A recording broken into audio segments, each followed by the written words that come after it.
मध्य प्रदेश के दमोह जिले की पुण्यधरा बासा तारखेड़ा में परम पूज्य युग श्रेष्ठ संत शिरोमणि आचार्य श्री 108 विद्यासागर जी महाराज एवं परम पूज्य नवाचार्य श्री 108 समय सागर जी महाराज के मंगल आशीर्वाद से 8 से 17 सितंबर 2024 के मध्य होने जा रहा है 10 दिवसीय संवेक वैराग्यशाला का भव्य आयोजन। परम पूज्य मुनि श्री 108 दुर्लभ सागर जी महाराज, एलक श्री 105 दया सागर जी महाराज एवं शुल्लक श्री 105 निर्धूम सागर जी महाराज के पावन सानिध्य में आयोजित हो रहे इस आध्यात्मिक शिविर में आप भी सहभागिता कर पाएं। आत्म चिंतन ध्यान के साथ साथ गुरु भक्ति करने का स्वर्णिम अवसर। स्थान सीमित है अतः साधर्मी बंधुओं से अनुरोध है कि जल्द से जल्द रजिस्ट्रेशन कराकर अपना स्थान सुनिश्चित करें। रजिस्ट्रेशन शुल्क मात्र 1100 रूपए। रजिस्ट्रेशन की अंतिम तिथि 31 अगस्त 2024। ऑनलाइन रजिस्ट्रेशन एवं अधिक जानकारी के लिए संपर्क करें पारस जैन 9752206002, स्वदेश जैन 9753211008, राहुल जैन 8878197888। नोट: शिविर में उपस्थित सभी शिवरार्थियों को हथकरघा के वस्त्र, आवास एवं शुद्ध भोजन की व्यवस्था कमेटी द्वारा प्रदान की जाएगी।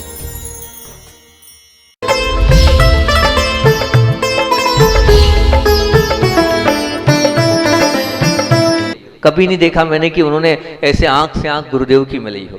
ये गुण था उनके अंदर, ये परम निर्मल गुण उनके अंदर था। ये हमें सीखना चाहिए उनसे कि देखो कितनी महान उनकी दृष्टि थी, कितनी वो विनय करते थे कि अपने बड़ों से आंख नहीं मिलाते थे। ये आंख नहीं मिलाना भी क्या कहलाती है? विनय कहलाती है। इसको अपने अंदर आना चाहिए। हम अपने बड़ों के सामने नीचे निगाह रखेंगे तो बहुत अच्छी बात है। और गुरुदेव उन लोगों से बहुत प्रभावित होते थे। गुरुदेव उन लोगों से बहुत ही अपने आप में संप्रेषित होते थे।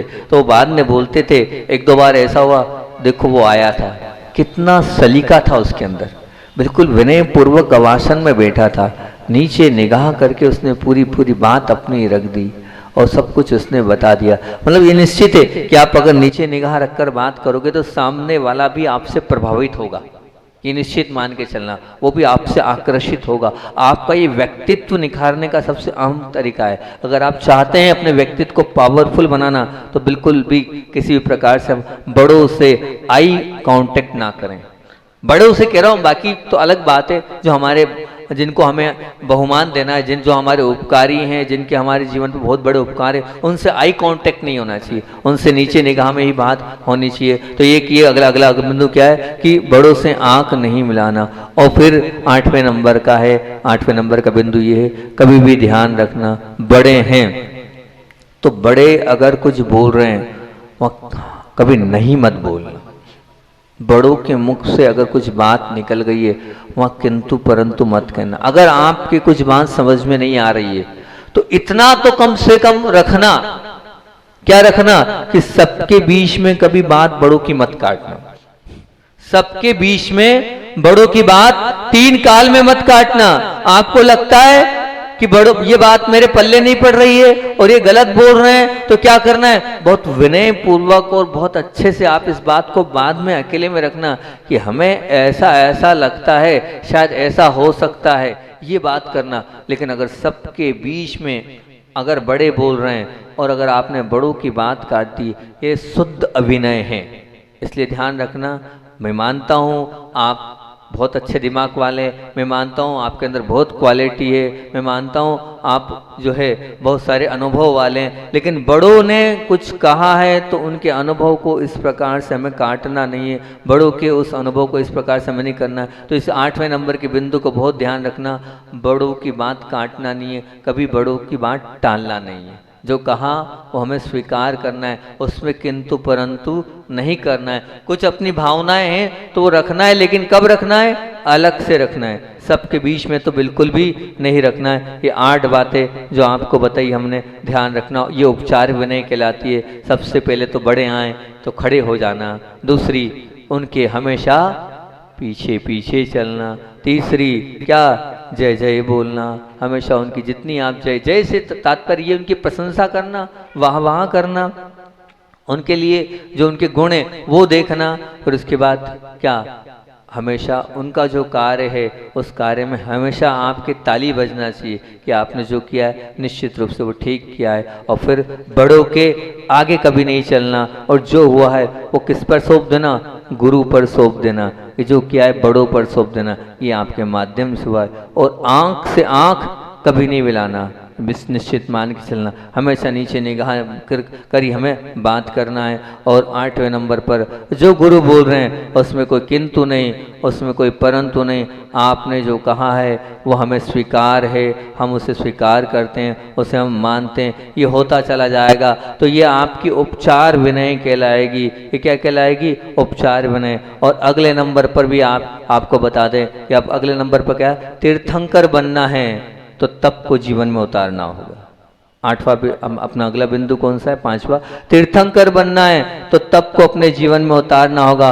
और तप के जो वो बिंदु है तो वो सबसे पहला तप का ये है कि तप अगर कोई कर रहा है तो तप के द्वारा छोटा भी तप कर रहा है तो उसकी अनुमोदना करना, ये तप विनय है। छोटा भी अगर पहले नंबर पर छोटा भी अगर तप कर रहा है तो उसकी अनुमोदना करना कि हाँ बहुत अच्छा, बहुत बढ़िया, बहुत अच्छा कर रहे हो आप, ये पहली बात हो गई। और दूसरे नंबर पर अगर कोई छोटा तप कर रहा है, हमारे संघ में आचार्य श्री जी बोलते थे कि अगर कोई ध्यान में बैठा है तो ध्यान में बैठा है तो बड़ा साधु भी जाए और बड़ा साधु जाकर योगी भक्ति करके उनको नमोस्तु करके आए, ये होना चाहिए। ये विनय कहलाती। काय की विनय? तप की विनय। जब हम ध्यान में या कोई महाराज जी ध्यान में बैठते थे तो हम देखते थे बड़े बड़े महाराज आते थे और बड़े बड़े महाराज प्राविट काले, जो आप हिंदी में पढ़ते हो नरक पतन से, वो संस्कृत में पढ़ते थे। प्राविट काले सब विद्युत वृक्षमूलादिवासा हेमंते रात्रि मध्य प्रतिवेद काष्ठवत् त्यक्त देहा ग्रीष्मे सूर्यांस्तप्ता ग्रीष्मकर्कता स्थान कूटांतरस्थ ते में धर्म पद्मनि मोक्षणी श्रेणी भूता गिम्य गिरीशरता वर्षायाले रुकमूल शिशिरे बाहिरसना ते साहुवंदमो नित्यम गिरिकंदर दुर्गेशु ये बसंत दिमा पानी पाठ पुटास्ते यांतिम परमाम गते। मतलब इतनी भाव गदगद पूर्वक पढ़ते थे भक्ति। मतलब अगर छोटा भी तप कर रहा है तो वहां जाकर उनकी भक्ति करते थे। यूं नमोस्त तो बड़े नहीं करते हैं सामान्य व्यवहार में, लेकिन अगर कोई तप कर रहा है उस तप के समय योगी भक्ति का नियम आया कि नियम से योगी भक्ति करना चाहिए, ये निश्चित मान के चलना। और तीसरे नंबर पर आप अगर तप की विनय कर रहे हो तो छोटा छोटा नियम प्रतिदिन लें, छोटे छोटे नियम को प्रतिदिन पालन करें और नियम को फॉलो अप करें। ये हम छोटा छोटा हम नियम ले रहे हैं, ये आपके तप की विनय कहलाएगी। भले कुछ भी हो, हम छोटा लें लेकिन प्रतिदिन एक नियम लें अपने जीवन में कि हाँ आज क्या करेंगे, आज हम सोएंगे तो लेकिन तकिया नहीं लगाएंगे, आज हम क्या करेंगे, आज हम चप्पल नहीं पहनेंगे, आज हम क्या करेंगे, आज हम साबुन नहीं लगाएंगे, आज हम क्या करेंगे, आज हम तेल नहीं लगाएंगे। ऐसा छोटा छोटा सा भी अगर आप नियम ले रहे हो तो ये तप की विनय है। ये मान के चलना कि हम छोटे छोटे नियम भी एक दिन बहुत बड़े बन जाते हैं। और फिर क्या करना है, अगर मान लीजिए तप के प्रति उत्साह होना चाहिए। तप के प्रति उत्साह से तात्पर्य क्या है कि मेरे अंदर ये उत्साह होना चाहिए, मुझे करना है, ये अंदर से जागृति होनी चाहिए कि मैं कुछ न कुछ जीवन में तप करूं, मैं जीवन में कुछ न कुछ त्याग करूं। जब तक उसके प्रति उत्साह नहीं होगा वो तप के प्रति विनय नहीं होगी। और तप को भी आचार्य श्री बोलते हैं क्या करना चाहिए, बदल बदल कर करना चाहिए। ये विनय है तप की। मात्र उपवास नहीं है, अनशन तो है ही, और मदरई भी है, वृत्ति परिसंख्यान भी है, रस त्याग क्लेश भी हम बदल बदल के करें। हम बदल बदल के करेंगे तो उससे भी तप की विनय होती चली जाएगी, तप अपने आप में बोलेगा। और सबसे बड़ी बात ये कि तप की विनय तो वो है कि जो तप हमने लिया है, ध्यान रखना नियम कभी जो लिया है उसको कभी तोड़ना मत। जो आपने नियम लिया है उसको कभी तोड़ना, 3 काल में मत। कुछ भी हो जाए, हमने जो नियम लिया है उसको हम कभी तोड़ेंगे नहीं। अगर गलती से कुछ हो भी जाए तो उसका प्रायश्चित ग्रहण करेंगे और बता देंगे कि ये गलती हो गई है, लेकिन नियम लिए हुए नियम को कभी तोड़ना मत। अगर टूट रहा है तो उसका प्रायश्चित आपको लेना चाहिए। और आचार्य श्री जी बोलते हैं तब तो बहुत बात की बात है, 7वें नंबर पर बोल रहा हूं कि जो 6 आवश्यक हैं ये साधुओं के और आपके भी 6 आवश्यक हैं। वो जो 6 आवश्यक है उन 6 आवश्यकों को बहुत अच्छे से पालन करना, ये तप की विनय कहलाती है। हमारे जो 6 आवश्यक हैं उन 6 आवश्यकों को हम बहुत अच्छे से पालन करें। जब तक उन आवश्यकों को हम अच्छे से पालन नहीं करेंगे तब तक तप की विनय नहीं कहलाएगी। तो हमारे क्या, आपके क्या आवश्यक है, आपको पता ही है कौन कौन से आवश्यक है? देव पूजा, गुरु उपासना, स्वाध्याय, संयम। तो अब आप इनको बहुत अच्छे से ऑब्जर्व करो कि ये मैं कितना कर पा रहा हूँ और कैसे कर पा रहा हूँ और कितना मुझे करना चाहिए, और कर भी रहा हूँ तो कितने भावों से कर रहा हूँ। इनको आप बहुत अच्छे से ऑब्जर्व करो। ये आप करते चले जाओगे तो निश्चित ये मान के चलना आपका वो तप के प्रति आपकी विनय करती चली जाएगी। और एक और चीज़ ध्यान रखना, ये इसको लिख लो, ये बहुत ज़रूरी है, ये आपके अंदर बहुत आना चाहिए गुण कि जो तप कर रहा है उसका तो आप समर्थन करते हो सकता है आप प्रशंसा भी कर देते हो, लेकिन जो तप नहीं कर रहा है उसको आप कम से कम खींचो मत कि तुम कुछ नहीं करते हो, तुम कुछ नहीं करते हो, क्या है क्या है क्या नहीं, बिल्कुल नहीं। आप क्या कर रहे हो अपने आप को देखो, कौन क्या नहीं कर रहा उसको मत देखो। आपने अपने जीवन की बहुत बड़ी गलती कर ली है कि दूसरों के तप को देख रहे हो कि दूसरा कुछ नहीं कर रहा है और वो तो इतना कर रहे हैं या हम तो इतना कर रहे हैं। ये हमारे जीवन में नहीं होना चाहिए। हमें दूसरों के तप में वो नहीं कर रहा है ये भावना नहीं होनी चाहिए। मैं नहीं कर रहा हूँ ये तो भावना बहुत अच्छी बात है, लेकिन वो नहीं कर रहा है ये भावना अगर है तो ये तप की विनय नहीं होगी। ये तप को क्या अपने स्वयं के तप को आप कम कर रहे हो कि वो नहीं कर रहा है। तो अब तप के लिए ध्यान रखना कि रोज छोटा छोटा, जो छोटा भी तप करता है उसका आपको अनुमोदना करना है, और जो अगर कर रहा है तो क्या करना है, उसकी जाकर भक्ति करना है। भक्ति से हम लोग योगी भक्ति करते हैं तो आप अनुमोदना के स्वरूप उसकी कहो बहुत अच्छा बहुत अच्छा। किसी ने 3 उपवास किए, जाओ उससे मिलो, उससे पूछो, उसकी सेवा करने के लिए तत्पर रहो। 3 उपवास नहीं, वही 1 उपवास करता है तब भी घी लगाने पहुंच जाओ, तेल लगाने पहुंच जाओ। ये क्या है, उस तप की विनय हो जाएगी। सामने वाले ने त्याग किया उसकी विनय हो जाएगी। और फिर क्या बोला हमने कि प्रतिदिन आप छोटा छोटा नियम लो, ये तप की विनय है। और वो जो नियम लिया है उसको उत्साह के साथ करो, ये तप की विनय है। और तप को यानी जो ले रहे हो उन नियमों को बदल बदल के करो, और जो नियम लिया है उसको कभी तोड़ो मत कि कुछ भी हो जाए उस नियम को मैं नहीं तोड़ूंगा। और 6 आवश्यक तब बात की बात है, मेरे जो 6 आवश्यक है उनको बहुत अच्छे से करूं। और जो तप नहीं करता है क्या करना, कभी उसके लिए ये नहीं कहूं कि आप लोग आप तप नहीं करते हो। आचार्य भगवान की बात 1 मिनट में बोलकर अपनी बात को विराम दूंगा। आज हमारे बीच में बुढ़ार से वेद जी आए हुए हैं, थोड़ा सा उनसे चर्चा करना है, इसलिए इतनी सी बात। एक सज्जन ने आचार्य श्री से पूछा, आचार्य श्री आप तो ये बताओ आत्मा की उपलब्धि कैसे होगी। हम चाहते हैं आप सीधा सच्चा रास्ता बता दो जिससे आत्मा की उपलब्धि हो जाए, उस आत्मा तक पहुंच पाए। तो आचार्य श्री ने कहा कोई बहुत कठिन नहीं है, बस तुम 2 चीज़ों से दूर हो जाओ तो तुम आत्मा तक पहुंच जाओगे। तुम 2 चीज़ों से दूर हो जाओ तो आत्मा तक पहुंच जाओगे। कौन सी 2 चीज़? बोले श्री और स्त्री। बोले श्री और स्त्री, इन 2 चीज़ों से, श्री मतलब क्या? लक्ष्मी। और स्त्री मतलब आप समझते हैं क्या है? बोले श्री और स्त्री से जो दूर हो जाता है वो आत्मा तक पहुंच जाता है। अगर आपको भी आत्मा तक पहुंचना है तो श्री और स्त्री से दूर हो जाए। बोलिए आचार्य मुनि विद्यासागर जी महामुनि राज की। भगवान बनना है और भगवान के बाजू में बैठना है। वो भगवान बनने की कला को आत्मसात करना है, उस पर अपनी चर्चा चल रही हैगी, कैसे हम भगवान बने।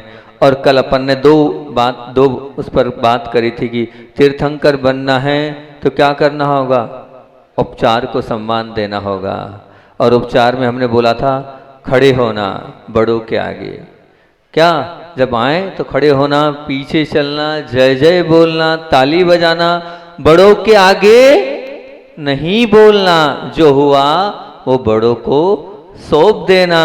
और बड़ों से आई कांटेक्ट नहीं, आंख से आंख मिलाकर बात नहीं करना। और कभी भी बड़े कहें तो उसमें ना नहीं कहना।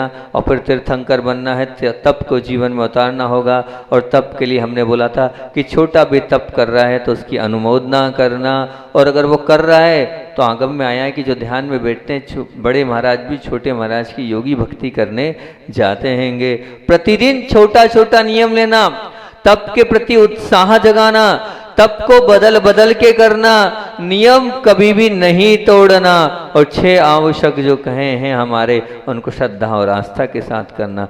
जो तप नहीं करता है उसके भी ध्यान रखना, हम कैसा ऐसे भाव नहीं रखें कि वो तप नहीं कर रहा है। ये हमने 8 बात बोली थी। आज पुनः अगली तीसरी भावना पर अपनी बात चल रही है। अगर तीर्थंकर बनना है तो कहाँ है? शील वते स्मृतिचार, निरातिचार व्रतों का पालन करना आज का अपना मंगलाचरण है। बहुत बड़ा मंगलाचरण है। और ये प्रवचन श्रृंखला तो मैंने कहा पहले से प्रारंभ कर रखी है। ये इतना बड़ा प्रवचन है कि पूरा चातुर्मास हो सकता है, लेकिन मैं पूरा चातुर्मास नहीं करूंगा। एक इस बिंदु पर बहुत कम से कम में इसको व्याख्यायित करने का प्रयास करूंगा। तो आज का मंगलाचरण है कि तीर्थंकर बनना है तो हिंसा का तांडव हटाना होगा, तीर्थंकर बनना है तो झूठ का वमन करना होगा, तीर्थंकर बनना है तो चोरी का दामन छोड़ना होगा, तीर्थंकर बनना है तो कुशिल का जाल तोड़ना होगा, तीर्थंकर बनना है तो परिग्रह का आग्रह छोड़ना होगा, तीर्थंकर बनना है तो जीवन को निर्दोष बनाना होगा, और तीर्थंकर बनना है तो सप्तशील की ओर मुड़ना होगा, तीर्थंकर बनना है तो अष्ट प्रवचन मातृकाओं की ओर झुकना होगा। ये 8 बिंदु आपके बीच में रखे हैं। इन 8 बिंदुओं के माध्यम से अपनी ये व्रत मतलब क्या, पाप से बचने के तरीके हम बता रहे हैं।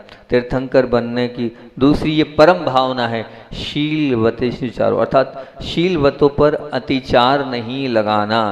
जैसे एक रथ होता है, रथ देखा है ना आपने, और वो रथ क्या होता है, उसके आगे रथ कैसे चलता है, बोले घोड़े आदि लग गए तो वो रथ चलता है। अब वो आप बैठे तो हैं और रथ पर बैठे हैं, इसी प्रकार से आप संसार रूपी रथ पर यात्रा कर रहे हैं। जैसे घोड़े को लगाम आपके पास है, कहाँ कितना तेज करना है, कहाँ कितना ढीला करना है, कहाँ रोकना है, वैसे आपको भी संसार रूपी ये जो है रथ पर आप बैठे हो, वो जो संसार है उस संसार को आपको चलाना है। तो आपके पास वो व्रत, वो सील के लगाम है, उसके माध्यम से कहाँ कितना कैसे हमें ढील देना है उसको हमें समझना होगा, उसके अनुसार से हमें व्रतों का पालन करना होगा। ध्यान रखना, मन जन्मांतरों से के संस्कारों से पुष्पित भी है और पल्लवित भी है, उसको संभालना है। तो ये जो व्रत हैं, इन व्रतों का आरोपण करो, आरोहण करो और अपने जीवन को संभल प्रदान करो, तभी हमारा जीवन उत्कृष्ट और महान बन सकता है। हमारा स्वभाव और चाल चलन ही हमारे चित्त की वृत्ति को दिखाने वाले एक्सरे है। एक्सरे मतलब हमारी कॉपी है कि क्या वास्तविकता में हमारे अंदर चल रहा है, वो हमारा व्यवहार और बाहर का चाल चलन हमें बताता जाएगा। व्रत लेने का मतलब है लगाम लगाना, व्रत लेने का मतलब है ब्रेक लगाना, व्रत लेने का मतलब है रुकना, व्रत लेने का मतलब है दूर हटना, और व्रत लेने का मतलब है कि अपने आप को धर्म से लगा लेना, बिल्कुल मान के चलना, रोकना है और दूर हटना है, और क्या करना है, लगाम लगाना है, ब्रेक लगाना है। तो उस ब्रेक के लिए व्रतों को आगम में कहा है। ये व्रत क्या है, तीर्थंकर बनने का बीज है। जब बीज होगा जब भी पेड़ लगेगा और जब भी फल आता चले जाएगा, ध्यान रखना। और वो उसके लिए क्या है, पापों का हनन करना पड़ेगा। मतलब जो चेतना का हनन करता हो, पाप और पुण्य की बात चल रही, व्रतों की बात चल रही, जो चेतना का हनन करती हो, जो चाल चलन को खराब करती हो, जो जीवन को कलंकित करती हो, जो हमारे स्वयं की प्रकृति को बिगाड़ती हो, जो हमारे मन को विकृत करती हो, जो पाप की ओर ले जाती है, ये सब क्या है, ये सब पाप कहलाता है। ये पाप की परिभाषा, हमारी चेतना का हनन हो जाता है। जो चेतना है वो तो शुद्ध है, जब पाप में चले जाते तो हन हो जाता है। चाल चलन हमारा खराब हो जाता है पाप के कारण, हमारा जीवन कलंकित हो जाता है पाप के कारण, हमारी स्वयं की प्रकृति बिगड़ जाती है पाप के कारण, हमारा मन विकृत हो जाता है पाप के कारण, और वो हम पाप की ओर चलते चले जाते हैं, अपने जीवन को अंधकार की ओर ले जाते हैं। इसलिए सबसे बचना, हमारे आगम में एक उपदेश दिया है। वो धर्म का प्रारंभ कहाँ से हुआ है, तो आगम में एक ही बात बोला है, छोटा सा बच्चा भी हो तो उसको सबसे पहले क्या सिखाया जाता है, बोलो ना, 5 पाप। जो छोटा सा आपका बालक भी होगा तो उसको क्या सिखाया जाता है, 5 पाप। पाप से बचो, पाप पर ब्रेक लगाओ, पाप में विराम लो, पाप से दूर हटो, क्योंकि हमारी आत्मा को परमात्मा अगर किसी ने नहीं बनने दिया है तो वो है पाप। पापात्मक प्रकृतियां के लिए किसी को पाप की प्रवृत्ति के लिए किसी की प्रेरणा की जरूरत नहीं है। मन स्वतः ही पाप तक पहुंचता है और पाप विमुक्ता का नाम सच्चे अर्थों में व्रत है। अब हमें पाप से विमुख होना है और उन पापों को समझना है। एक एक करके सब पापों को मैं बताऊंगा कि आप कौन कौन से पाप कर रहे हो। वैसे तो 2 प्रकार के व्रत कहे हैं। पहला व्रत हैगा महाव्रत और दूसरा व्रत है अनुव्रत, ठीक है ना, जो श्रावक ले सकता है अनुव्रत। अब आपसे मैं एक प्रश्न पूछता हूं, आप ये बताइए, आपने पाप को हृदय से बुरा समझा? आपने पाप को हृदय से बुरा समझा? हाँ या ना में तो जवाब दो। क्या पाप मेरे लिए हितकर है? नहीं, बिल्कुल नहीं है। पाप बुरा है या ना? है, पाप बुरा है। पाप का फल को तो सब बुरा मानते हो? मानते हो। तो फिर पाप करने में रुचि क्यों है? पाप का फल बुरा, पाप करने से हमारी गति बिगड़ेगी, पाप से हमारा अंतरंग खराब होगा, तो फिर पाप के प्रति आपकी रुचि क्यों? त्याग के प्रति आपका उत्साह क्यों नहीं? प्रश्न है मेरा। जब पाप हमारे जीवन को अनर्थ में डालता है तो पाप के प्रति रुचि क्यों और त्याग के प्रति उत्साह क्यों नहीं? बताओ तो सही, विचार तो करो। नहीं महाराज, नहीं कर सकते घर गृहस्थी में, तो नहीं कर सकते तो पाप की सीमा तो बनाओ, अनावश्यक पापों का तो परित्याग करो। अगर आप अनावश्यक पापों का त्याग कर दोगे तो आप बहुत उत्कृष्ट जीवन जी सकते हो। क्या मैं कर सकता हूं उतना तो आप बैलेंस कर लो अपने आप को, उतना बैलेंस कर लोगे तो भी हमारा काम चल जाएगा। हाँ भैया ठीक है, इन्होंने इतना तो अपने जीवन में सुधार और अपने जीवन को आधार मान लिया है और अपने जीवन को कृतार्थ करते चले गए। तो सबसे पहला जो मेरा मंगलाचरण है वो क्या है? तीर्थंकर बनना है तो हिंसा का तांडव हटाना होगा। तीर्थंकर बनना है तो हिंसा का तांडव हटाना होगा, क्योंकि सबसे पहले हमारे जैन आगम का फाउंडेशन क्या है? अहिंसा परमो धर्म। अब अहिंसा परमो धर्म आपके धर्म का फाउंडेशन है। आप अहिंसा धर्म को मूल मानते हो। अब मैं ही आपसे पूछता जाऊंगा और फिर आप बताते जाना कि आप जैन हो कि नहीं हो। एक एक बात आपसे पूछता चला जाता हूं, आप उसका विस्तृत रूप से मुझे बताते जाना। कभी समझो अपने आप को, बहुत सारी हिंसा आप बिना मतलब की हो रही है, जिन्हें आप अपने विवेक से और अपनी बुद्धि से रोक सकते हो। उन पापात्मक प्रवृत्तियों को जो 24 घंटे चलती रहती है, परंतु बहुत सारे पापात्मक बिना जरूरत के हो रहे हैं, बिना कारण के हो रहे हैं। उन बिना कारण के पापों को हमें रोकना है और अपने जीवन को बहुत अच्छा बनाना है। सुन तो रहे हो, पर ध्यान रखना, सुनने के बाद ये जो मैं आपको एक एक बात बोल रहा हूं इसको बहुत अच्छे से अपने जीवन में उतारते जाना। सुबह से उठते हो, शुरुआत सुबह उठने से करता हूं मैं। सुबह से उठते हो, जिस पानी का आप उपयोग करते हो नहाने के लिए, उसकी सीमा बनाओ। एक दिन और मैंने कहा था यहाँ, उसकी मर्यादा बनाओ कि मैं कितने पानी से नहाऊंगा। विचार करो, ये पाप आप रोक सकते हो। नहाना जरूरी है, मैं मानता हूं, बिल्कुल नहाओ आप, लेकिन कोई तो मर्यादा बनाओ कि मैं 4 मग्गे से नहाऊंगा, मैं 10 मग्गे से नहाऊंगा, मैं 20 मग्गे से नहाऊंगा। आप इसकी मर्यादा बनाओ।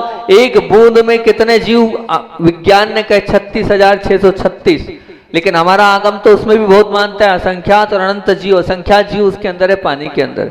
अब विचार तो करो, हमारी उस पानी की मर्यादा हो, हमारी उस पानी की सीमा हो कि हम इतने पानी से ही नहाएंगे, इससे ज़्यादा पानी से नहीं नहाएंगे। यहीं से अपने जीवन की शुरुआत करो। प्रातः काल से ही अपने जीवन को अच्छा बनाने का प्रयास करो। मन को नियम और तप और त्याग और तपस्या से प्रातः काल से जोड़ो। आनंद आ जाएगा जब आप ये विचार करोगे कि मुझे 10 मग्गे से नहाना है, गिन कर मैं 10 मग्गे ले रहा हूं। और जब आप 10 मग्गे गिन कर लोगे तो समझ लेना आपका पुण्य का मैटर चल। पाप करते पुण्य कमाओगे। आचार्य श्री बोलते हैं कि पाप है, क्या है? आरंभ करना पाप है, लेकिन वही दृष्टि क्या लग गई? वही दृष्टि ये लग गई कि भैया मैं नाप कर लूंगा, मैं तोल कर लूंगा, इससे ज्यादा नहीं। वही पाप की प्रवृत्ति पुण्य में बदल जाएगी।